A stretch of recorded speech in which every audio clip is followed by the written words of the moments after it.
کا مطلب ہے مسلمانوں کی زمین کو ہڑپ کرنا چاہتے ہو، حرام کھانا چاہتے ہو، اس لیے ان اوقاف کو ہڑپ کرنا چاہتے ہو۔ کس قوت کے ساتھ بی جے پی آئی تھی، آپ نے جس پالیسی کو اختیار کیا، سیکولرزم کو آگ لگانی چاہیے، اس کا نتیجہ اس الیکشن میں کیا ہوا؟ بی جے پی ہار گئی۔ کہ اگر چندرا بابو نائیڈو کی بیساکھی نہ ہوتی اور ادھر نتیش کمار کی بیساکھی نہ ہوتی تو بی جے پی گورنمنٹ نہیں بنا سکتی۔ کیا آسام کے چیف منسٹر کا کردار بدبودار کردار ہے، خراب کردار ہے۔ آپ کیا کہتے ہیں اس کے اندر جہاں ہے وہاں اسی طریقے سے اوقاف وغیرہ سب محفوظ ہوں گے۔ اوقاف محفوظ ہیں، یہ آپ کے سامنے حضرت مولانا بیٹھے ہوئے ہیں، تقریر کی ہے، اوقاف کو ہڑپنا چاہتے ہیں۔ ہماری مسجدیں اسی دلی کے اندر 400 500 سال کی مسجدیں ہیں، جس میں جمعیت علماء کا دفتر بنا ہوا ہے، عبد النبی اکبر کے زمانے کی مسجد ہے۔ اور کتنی مسجدیں جن کے پاس اوقاف، اللہ اکبر، لاکھوں کروڑ کے اوقاف ہیں۔ جونپور میں جا کر کے دیکھو کیسی مسجدیں ہیں، دلی کے قرب و جوار میں دیکھو کتنی بڑی بڑی مسجدیں ہیں۔ ہندوستان کا وہ طبقہ جو ان مساجد کے اوقاف کو ہڑپ کرنا چاہتا ہے، کہتا ہے اگر کسی وقف زمین یا مسجد یا کسی بھی چیز کے کاغذات وقف کے نہیں آئے اس کو وقف نہیں مانا جائے گا۔ کون 500 سال پرانے کاغذات لا کر کے پیش کر دے گا؟ قانون یہ تھا کہ جو مسجد بنی ہے، جو وقف پر بنتی ہے وہ وقف ہے۔ آپ کو کیا درد ہے کہ آپ اس اوقاف کو وقف کو ختم کرتے ہیں؟ اس کا مطلب ہے مسلمانوں کی زمین کو ہڑپ کرنا چاہتے ہو، حرام کھانا چاہتے ہو، اس لیے ان اوقاف کو ہڑپ کرنا چاہتے ہو۔ ہم اس کو قبول نہیں کرتے۔ اوقاف ہمارے آباء و اجداد کے کیے ہوئے ہیں، اوقاف اللہ کی ملکیت میں دیے ہوئے ہیں، مسجدیں بنی ہوئی ہیں، آپ ان کی حفاظت کیجئے، اس لیے کہ ہم اس ملک کے رہنے والے ہیں، ہم باہر سے آئے ہوئے نہیں ہیں۔ اگر ہندو گوجر ہے مسلمان بھی گوجر ہے، اگر ہندو جاٹ ہے مسلمان بھی جاٹ ہے، اگر ہندو راجپوت ہے مسلمان بھی راجپوت ہے۔ جاؤ دیکھو کشمیر کے اندر اگر ہندو برہمن ہے مسلمان بھی برہمن ہے۔ ہم اسی ملک کے رہنے والے ہیں۔ کسی کو اچھا لگا یہ مذہب وہ اس مذہب میں چلا گیا، کسی کو یہ مذہب اچھا لگا وہ اس مذہب میں چلا گیا۔ کیا مذہب کی بنیاد پر اس ملک کے اندر آپ ہمیں جینے کا حق نہیں دیں گے؟ ہم اپنے جینے کا حق کو لیں گے۔ آپ نے جس سیاست کو اختیار کیا، آپ 2 الیکشن پہلے دیکھیے کس قوت کے ساتھ بی جے پی آئی تھی۔ آپ نے جس پالیسی کو اختیار کیا، سیکولرزم کو آگ لگانی چاہیے، اس کا نتیجہ اس الیکشن میں کیا ہوا؟ بی جے پی ہار گئی۔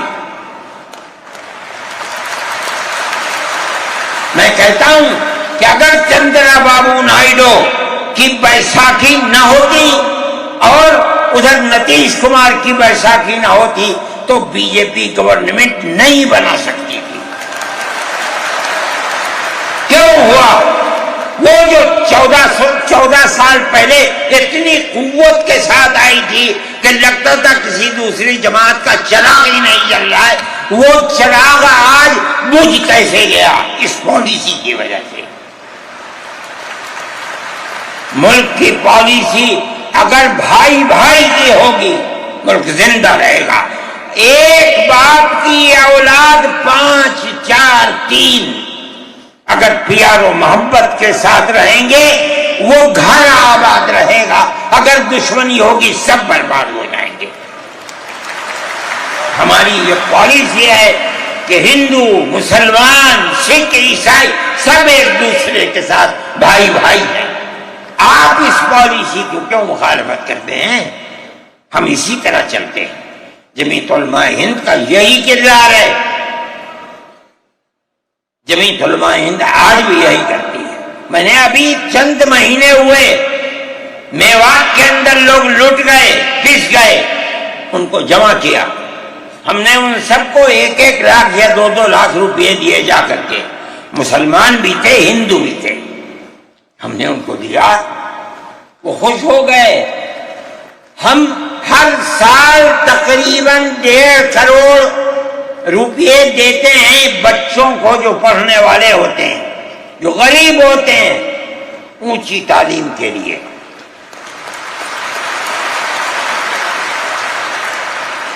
اس کے اندر مسلمان بچے بھی ہوتے ہیں، ہندو بچے بھی ہوتے ہیں۔ جمعیت علماء ہر ایک کی مدد کرتی ہے، پڑھیں، ملک کے لیے کام کریں۔ میں جا رہا تھا ایک مرتبہ، بنگلور سے سوار ہوا، مجھے جانا تھا سوئٹزرلینڈ، ایک میٹنگ تھی وہاں سعودی عرب کی، سوئٹزرلینڈ کے اندر۔ میں جب گیا جہاز کے اندر، صبح ہوئی تو میں نے چائے وائے پی، میرے پاس جو پائلٹ تھا چلانے والا وہ آیا، میرا شکریہ ادا کرنے لگا، آپ نے بڑی محبت کے ساتھ۔ میں نے سوچا کیا بات ہے، کیا آپ کیوں؟ کہنے لگے کہ مجھے اس جگہ تک پہنچنے میں جمعیت علماء اگر مدد نہ کرتی میں نے کچھ کر سکتا تھا۔ مجھے حیرت ہو گئی کہ کیا بات ہے یہ، ہم ہر ایک کی مدد کرتے ہیں۔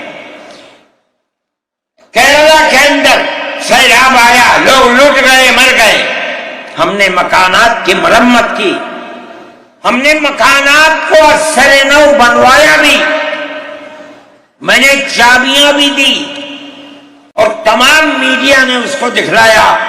ہندو بھی تھے، مسلمان بھی تھے، ہندو عورتیں بھی تھیں جن کے ہاتھ میں نے چابی دی ہے۔ جمعیت علماء کا یہ کردار ہے۔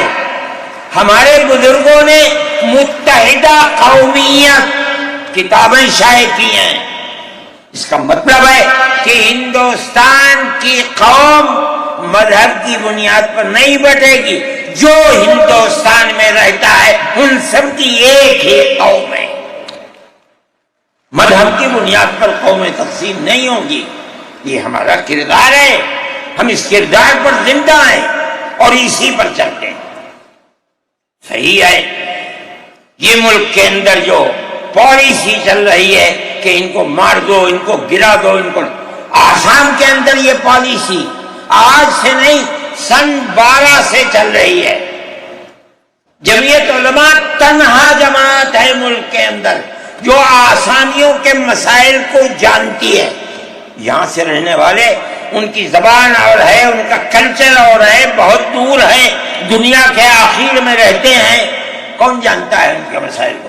تنہا جمعیت علماء ہے جو ان کے مسائل سے دلچسپی لیتی ہے، گھستی ہے، کروڑوں روپیہ خرچ کرتی ہے۔ یہ ایک مسئلہ تھا، اس سے پہلے ایک اور مسئلہ تھا، کہا گیا کہ پنچایت اگر کسی کو آسام میں یہ سرٹیفکیٹ دیتی ہے کہ یہ ہندوستانی ہے تو وہ سرٹیفکیٹ نامقبول ہوگا۔ 47 لاکھ آدمی اس سے متاثر ہے۔ جو پھر قبرست پارٹی تھی وہ کہتی تھی کہ پنچایت کے سرٹیفکیٹ کو قبول نہ کیا جائے۔ اگر یہ فیصلہ ہو جاتا تو 47 عورتیں، 47 لاکھ اپنے بچوں کے ساتھ ملک کے اندر بھیک مانگنے والوں کی زندگی بسر کرتے۔ ہم نے سپریم کورٹ کے اندر اس کو چیلنج کیا۔ سپریم کورٹ کہا جاتا ہے، لیکن در حقیقت یہ ملک میں بسنے والے ان غریب اور لاچار لوگوں کی پناہ گاہ جن کے سامنے ملک میں کوئی راستہ نہیں بچتا، تو وہ کورٹ میں پہنچتے ہیں کہ ہماری مدد کرو۔ ہم پہنچ گئے، اپنے لیے نہیں، ان غریبوں کے لیے پہنچے جو 47 لاکھ تھے۔ آپ نہیں جانتے اس کے اندر 24 لاکھ ہندو عورتیں تھیں، آپ سمجھے؟ اور جمعیت علماء گئی۔ میں بہت پریشان تھا کہ الہ العالمین کوئی مدد کرنے والا علاوہ تیرے کوئی مدد کرنے والا نہیں ہے۔ میں اللہ کا فضل کرتا ہوں کہ جو کورٹ اور وہیں کا وکیل چیف جسٹس تھا آسامی کا تھا، مجھے خطرہ تھا کہیں یہ آسامیوں کے ساتھ نہ چلا جائے، گورنمنٹ کے ساتھ نہ چلا جائے۔ اللہ کی قدرت ہے کہ فیصلہ یہ آیا کہ وہ سرٹیفکیٹ جو پنچایت نے دیا قبول کیا جائے گا۔ میں نے کہا کہ مجھے اپنی زندگی میں کبھی اتنی خوشی نہیں ملی جتنا آج اس فیصلے سے خوشی ہوئی ہے۔ کیوں؟ صرف مسلمان کے لیے نہیں، یہ ہمارا کردار ہے جو ہمیں اپنے بزرگوں سے ملا ہے، جو جمعیت علماء کی اساس ہے، یہ ان کا کردار تھا، ہم نے اس کی سراہنا کی۔ اس کے بعد دوسرا مسئلہ آ گیا، دیکھیے سمجھیے مسئلے کو، سارے ہندوستان کے اندر قانون یہ ہے کہ جو سب سے پہلی مردم شماری سن 47 میں ملک آزاد ہوا، سن 51 کے اندر پہلی مردم شماری ہے، جس کا نام اس مردم شماری میں ہے وہ ہندوستان ہے، جس کا نام اس مردم شماری میں نہیں ہے، اگر دوسری مردم شماری میں وہ کہیں سے آ کر بسا اور اپنا نام لایا، وہ ہندوستانی نہیں۔ اچھا،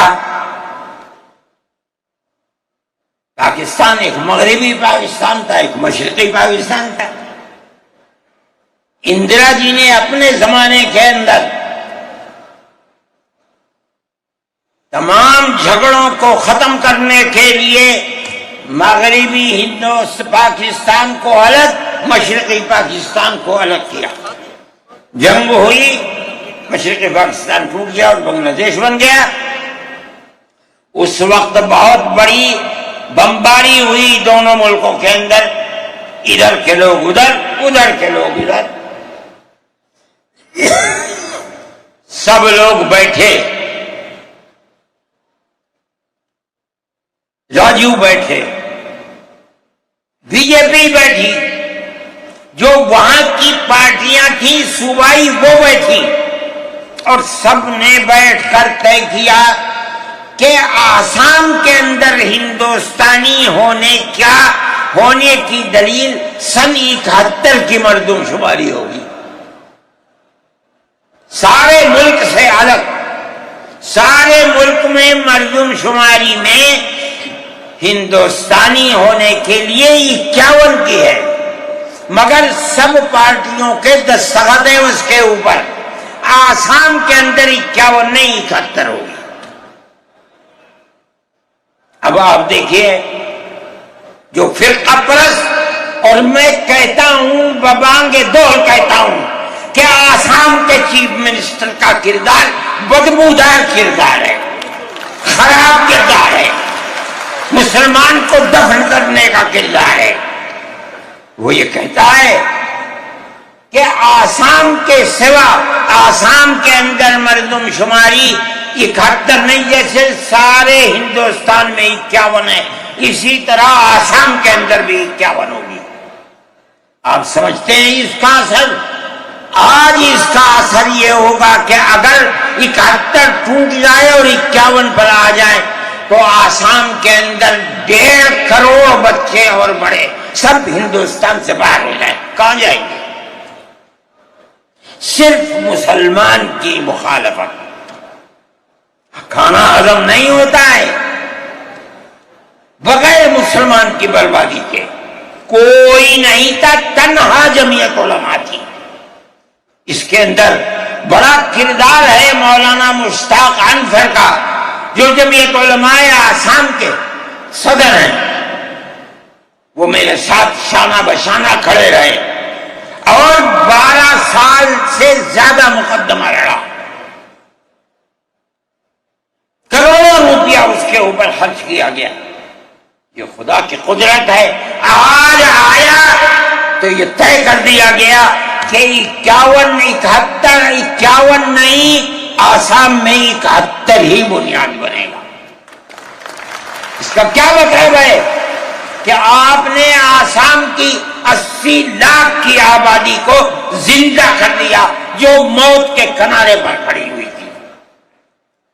مجھے افسوس ہے کہ لوگوں کا یہ قول مجھ تک پہنچا ہے کہ انہی نے آسام کے چیف منسٹر سے یہ بات کہی کہ اب کیا ہوگا، کہنا ہماری صحت پر کوئی اثر نہیں پڑتا ہے.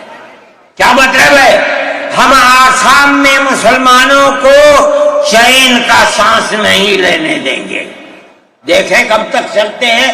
اگر جمعیت علماء زندہ ہے اور اللہ نے ہمیں زندہ رکھا، ہم دیکھیں گے کہ کیا کرتے ہیں. ہم زندہ ہیں. میرے بھائی، یہ جمعیت علماء کا کردار ہے، ہم اس کے پیچھے چلتے ہیں. جمعیت علماء زندہ باد، مدنی زندہ باد. اتنے موٹے آدمی کی آواز نکلتی نہیں ہے. میرے بھائی، ہمارا یہی کردار ہے. ہم ان مسلمانوں کی مدد کرتے ہیں جو مسلمان مصیبت کا شکار ہیں. یہ فرقہ پرست ذہن جس کا میں ذکر کر رہا ہوں ہر جگہ موجود ہے، ہر وقت موجود تھا. آج یہ زیادہ ہے، پہلے اتنا نہیں تھا. ہر جگہ مسلمان کے لیے، جوانوں کے لیے مصیبت کا شکار ہے. خاص طور پر ہم سے لوگ کہتے ہیں کہ تم ان کے مقدمات کو کیوں لڑتے ہو؟ کہتے ہیں تم دہشت گردوں کی پناہ گاہ ہے جمعیت علماء. یعنی ان کا مفروضہ یہ ہے کہ جتنے لوگوں پر الزام لگا ہے دہشت گردی کا، وہ سب کے سب حقیقت دہشت گرد ہیں. اور جمعیت علماء ان دہشت گردوں کی، ملک ویرودھیوں کی جمعیت علماء مدد کرتی ہے. مجھ سے بھی یہ بات کہی. میں نے کہا کہ تم میں کوئی مائی کا لال ہے تو کھڑا ہو گئے بتائیں. جمعیت علماء لوور کورٹ نے پھانسی کی سزا دے دی. گجرات کے اندر ہائی کورٹ میں پہنچے، انہوں نے پھانسی کی سزا دے دی. ہم اس کیس کو لے کر، اس کے اندر ہندو بھی تھے، مسلمان بھی تھے، سپریم کورٹ میں آئے. سپریم کورٹ میں ہم نے مقدمہ لڑا اور سپریم کورٹ نے انہیں سب کو باعزت بری کر دیا. میں نے کہا کہ کسی ملزم کے لیے گورنمنٹ ہندوستان کی حکومت نے حق دیا ہے کہ مقدمہ لڑو. اگر کوئی غیر ملکی ہندوستان کے اندر پکڑا جائے، اپنے مدعا کو پیش کرنے کے لیے گورنمنٹ اس کو وکیل دیتی ہے. ہم نے کیا جرم کیا ہے؟ ہم انہیں وکیل دیتے ہیں لڑنے کے لیے، بہتر سے بہتر وکیل دیتے ہیں. ہم کہتے ہیں کہ لڑو مقدمہ، تاکہ دودھ کا دودھ، پانی کا پانی الگ الگ ہو جائے. مقدمہ لڑے اور سپریم کورٹ کہتی ہے کہ جھوٹا الزام تھا، جھوٹ ہے، جھوٹ ہے، جھوٹ ہے. ملک کے اندر فرقہ پرستی ہے، دشمنی ہے، ہر طبقے کے اندر ہے. کوئی بھی طبقہ، پولیس کا ہو، انتظامیہ کا ہو، کسی کے اوپر جو چاہے الزام لگا دے. جمعیت علماء آج بھی جو کیس لڑ رہی ہے، 1050 کیس ہیں جو lower court, high court, supreme court کے اندر لڑ رہی ہے. 1050 کیس ہیں اور اس کے اندر 850 ملزم ہیں. ہم لڑتے ہیں مقدمہ. ہم یہ سمجھتے ہیں کہ آپ جس کو ہائی کورٹ سپریم کورٹ تک یہ ثابت کر دیں کہ یہ ملزم ہے، انہوں نے دیش کے ساتھ ویرودھ کیا ہے، ثابت ہو جائے، ہمارا کوئی تعلق اس سے نہیں ہے۔ جب تک ثابت نہ ہو، پولیس کے کہنے سے یا کسی راستے پر چلنے والے کے یہ کہنے سے کہ یہ دیش ویرودھی ہیں، ہم اسے دیش ویرودھی تھوڑے ہی مان لیں گے۔ ہم جاتے ہیں ہائی کورٹ سپریم کورٹ میں جاتے ہیں اور ہم دودھ کا دودھ پانی کا پانی کرنا چاہتے ہیں، ہمیں آزادی مل جاتی ہے۔ بتائیے جمعیت علماء ہند، جمعیت علماء ہند، نعرہ تکبیر، نعرہ تکبیر، جمعیت علماء ہند، حضرت مولانا سعید ارشد مدنی صاحب، جمعیت علماء ہند اسی طرح سے کام کر رہی ہے۔ ابھی آپ کے یہاں ہلدوانی کے اندر ہوا، مسجد کو توڑ دیا، شہید کر دیا، گولی چلا کر 6 آدمیوں کو قتل کر دیا، اس کے ساتھ ساتھ 101 آدمیوں کو گرفتار کر لیا اور ایسی دفعات ان کے اوپر لگا دی کہ سال 1.5 سال سے پہلے ان کی ضمانت نہیں ہو سکتی تھی۔ جمعیت علماء نے ہمارے پاس آئے 70 آدمی، کچھ لوگوں نے اپنے کیس لڑے، خوب، کسی کو یقین نہیں تھا کہ اس کے اندر کامیابی ہوگی۔ اللہ کی مدد سے ہم نے اپنے وکیل کو بلایا بمبئی سے، اور اس کے بعد جو بہتر سے بہتر سپریم کورٹ کا وکیل تھا اس کو بلایا اور ہم نے کہا کہ کیس لڑیے۔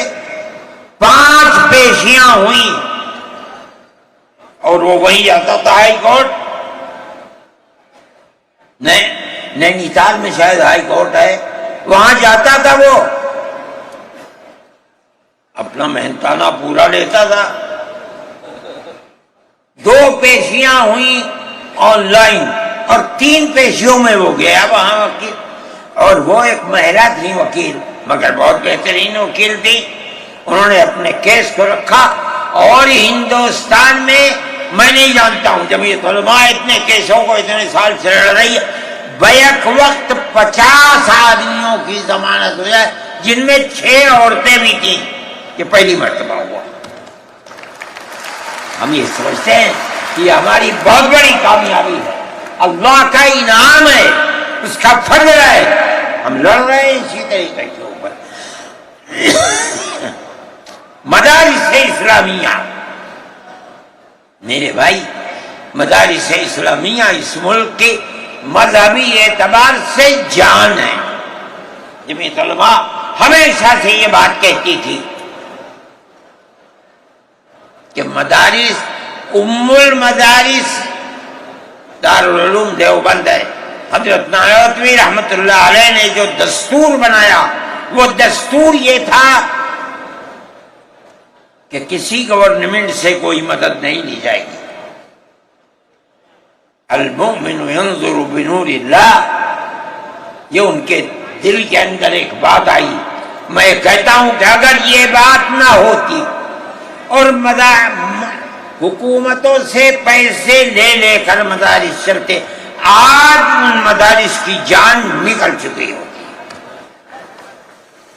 آزاد ہے مدارس، کسی گورنمنٹ کا ایک پیسہ ہمارے پاس نہیں ہے۔ مسلمان رکشہ چلانے والا، مزدوری کرنے والا، دولت مند، کاروبار کرنے والا، ہر مدرسہ ایک ہاتھ سے دیتا ہے، دوسرے ہاتھ کو پتہ نہیں چلتا۔ اللہ کا فضل ہے، اسی طرح مدارس دین کی خدمت کر رہے ہیں۔ ہم یہ سمجھتے ہیں کہ دین کی بقا ہندوستان کے اندر، اس کے اندر بنیادی کردار مدارس اسلامیہ کا ہے۔ لوگ کہتے ہیں تبلیغ کا ہے، میں کہتا ہوں ہاں تبلیغ کا بھی ہے، اصل کردار مدارس اسلامیہ کا ہے۔ ارے بھائی، مولانا الیاس صاحب رحمت اللہ علیہ نے تبلیغ کی بنیاد رکھی، کہاں کے تھے؟ مدرسوں سے پڑھ کر کے نکلے تھے. مولانا یوسف صاحب نے کام کیا اپنے باپ کے طریقے پر. کہاں سے نکلے؟ مدرسے سے پڑھ کر کے نکلے تھے. مولانا چلے گئے، مولانا انعام صاحب، پھر اس کے بعد مولانا اظہار صاحب. آج دیکھ لیجئے جو بچے کام کر رہے ہیں وہ سب مدرسوں سے پڑھ کر کے، ان کی اولاد بھی مدرسوں کے اندر پڑھ رہے. اصل کردار دنیا کے اندر، ہندوستان میں نہیں، چاہے جہاں دنیا میں چلے جاؤ، اصل کردار مدارس اسلامیہ کا ہے. اگر کسی روئے زمین میں آج کہیں کوئی مسلمان اللہ کہتا ہے، میں سمجھتا ہوں دیکھ لو کہیں نہ کہیں کسی مدرسے سے جڑا ہوا ہوگا. نعرہ تکبیر!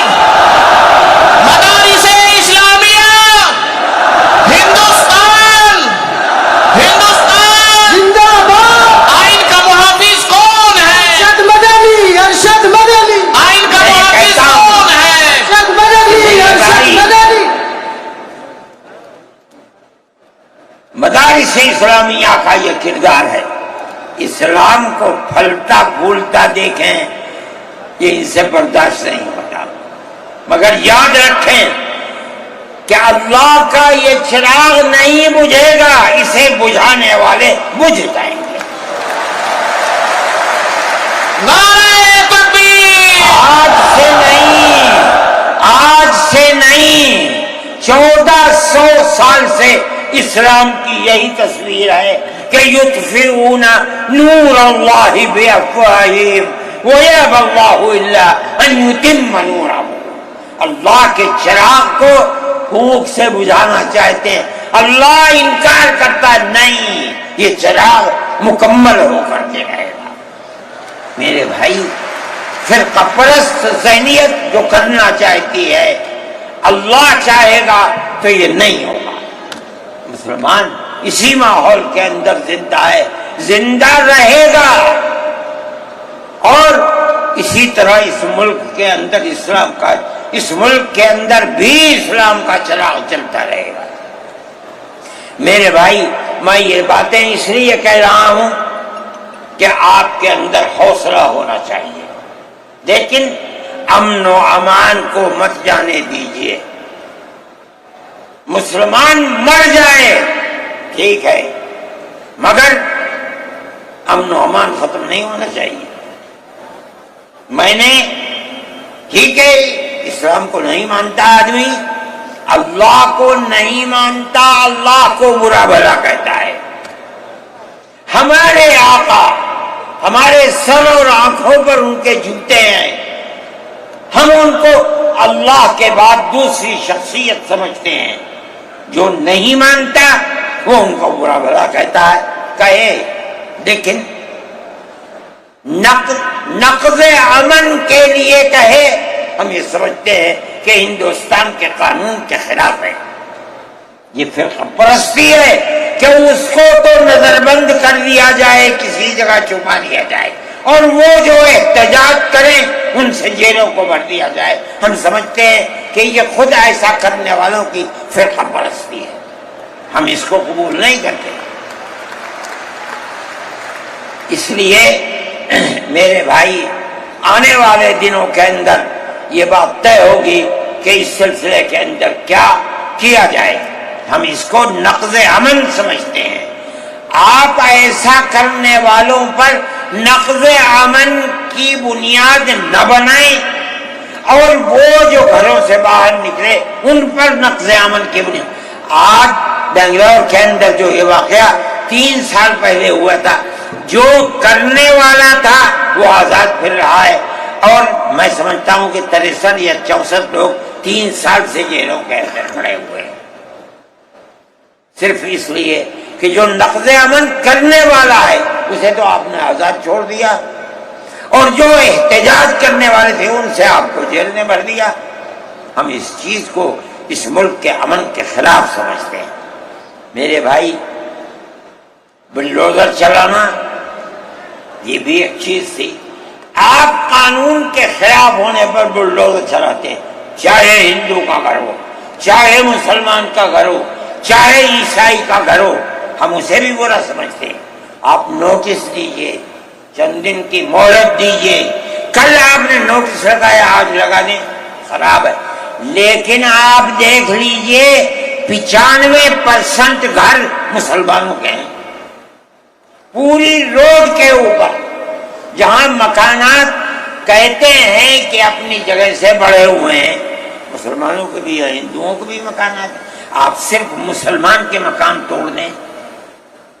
پھر دوسری مصیبت کیا ہے کہ اس مکان کے اندر مان لیجئے بوڑھے ماں باپ رہتے ہیں, جس کو آپ نے پکڑا ہے, کوئی غلطی ہوئی ہے, اس کے بیوی اور بچے رہتے ہیں اس مکان میں. غلطی اس ایک آدمی سے ہوئی, آپ پورے مکان کو گرا دیں, ماں باپ کہاں جائیں گے؟ ایسے مکانات کو گرا دیا جس میں وہ کرائے پر رہتے تھے, وہ ان کا مکان بھی نہیں, آپ نے گرا دیا. ہم اس کے خلاف, ہم یہ سمجھتے ہیں کہ گورنمنٹ کا یہ عمل ملک کے دستور اور آئین کے خلاف ہے.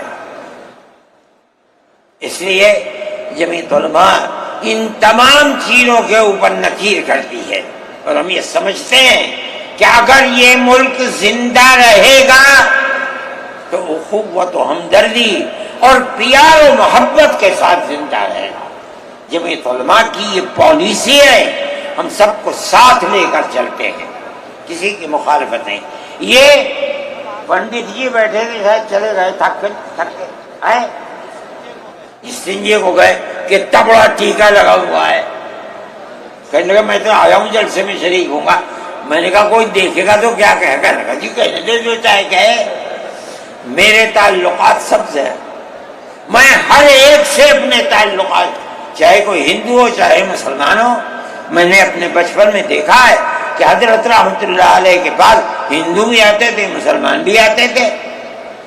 میں نے یہ بھی دیکھا ہے کہ ایک گاؤں کے اندر جبیرن میں حضرت کار سے جا رہے تھے, میں بیٹھ گیا, وہاں جا کے میں نے دیکھا کہ ایک ہندو جو اس گاؤں کا پڑھا لکھا آدمی تھا, ہو سکتا ہے حضرت کے ساتھ کہیں جیل میں ہو, اس کے یہاں اس زمانے کے اندر جب پانی نکالنے کے لیے انجن کا رواج نہیں تھا, اس نے لگایا اور حضرت کو بلایا تھا کہ حضرت اس کے اندر بسم اللہ کر کے شروع کر دیں. حضرت کا بڑھاپا تھا, وہ اسے چلانے, تو وہ بھی لگا اور بھی لوگ لگے اور حضرت بھی لگے اور اسے چلایا اور پانی نکلنے لگا. یہ تعلقات تھے. ہم آج بھی اسی کے اوپر قائم ہیں. بغیر پیار و محبت کے ملک نہیں چلے گا. آپ کو یہ چلانا پڑے گا. آپ اسلام اور مسلمان کی مخالفت کریں اور اسے برباد کریں, یہ چیز نہیں چلے گی. میں اس سلسلے کے اندر جو گٹھ بندھن کی پالیسی ہے میں اس کو اچھا سمجھتا ہوں. ایک طرف تو یہ کردار ہے گورنمنٹ کا جو آپ کے سامنے پیش کیا جا رہا ہے. دوسری چیز الیکشن کے زمانے کے اندر جو انڈیا گٹھ بندھن نے اپنا مینیفیسٹو شائع کیا, میرے پاس یہ چیز پہنچی کہ راہل گاندھی جی نے یہ کہا ہے کہ ہماری حکومت اگر بنے گی تو ہم ہر اقلیت کو اپنے مذہب کے اوپر چلنے کی آزادی دیں گے. میں نے ان کی اس بات کو قدر کی نظر سے دیکھا اور میں نے یہ اعلان کیا کہ اس اعلان کے بعد مسلمان کو اس گٹھ بندھن کی جس میں رہ کر اس کو آزادی ملتی ہے اپنے مذہب کی, اس کو ووٹ دینا اپنے ملک اپنے دین کی حفاظت کے مرادف ہے. اور مجھے بڑی خوشی ہے کہ سارے ہندوستان کے مسلمانوں نے ایک جٹ ہو کر کے گٹھ بندھن کو ووٹ دیا اور گٹھ بندھن اس طرح سے آگے نکلا اور بی جے پی ہار گئی. میرے بھائی, یہ جمعیت علماء کی پالیسی ہے اور جمعیت علماء اس پالیسی کے اوپر زندہ ہے. ملت ٹائمز کو جاری رکھنے اور مضبوط بنانے کے لیے ہماری آرتھک سہایتا کیجیے. یہ ایک آزاد میڈیا ہاؤس اور کمزوروں کی آواز ہے.